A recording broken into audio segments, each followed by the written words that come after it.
Hello guys, one more mini blog. ఈరోజు mini బ్లాగ్లో మీకైతే ఒక మంచి రెసిపీ అయితే షేర్ చేస్తాను. వీడియో చివరి వరకు చూసి మీకు ఆ రెసిపీకి ఏం పేరు పెట్టాలనిపిస్తుందో కామెంట్ చేసేయండి.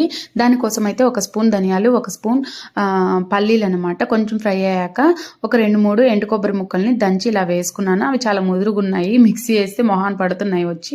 సో అందుకని చెప్పేసి ఇలా పొడి చేశాను అనమాట ముందుగానే కొంచెం లైట్గా.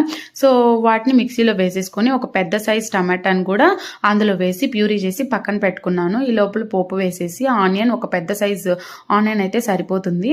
సో అది కూడా కొంచెం ఫ్రై అయ్యాక లైట్గా అల్లం వెల్లుల్లి పేస్ట్ వేసి ఫ్రై చేశాక నా దగ్గర ఉన్న క్యాప్సికాన్ని ఇలా కట్ చేసి వేసుకున్నాను అనమాట.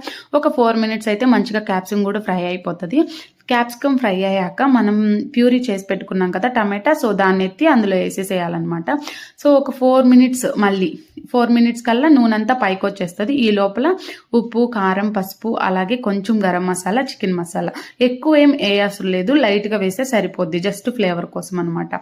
సో 4 మినిట్స్కి మంచిగా ఆయిల్ తేలుతుంది కదా. సో ఆల్మోస్ట్ కర్రీ అయిపోయినట్టే. ఒక పచ్చి టమాటాని, అలాగే నా దగ్గర ఉన్న ఒక పెద్ద సైజు ఆలూని బాయిల్ చేసి పక్కన పెట్టుకున్నాను అనమాట. అది కూడా అందులో వేసేసుకొని ఆ తర్వాత ఎగ్ ఒకటి ఉన్నింది, అది కూడా వేసి దాంట్లో మిక్స్ చేసేసాను.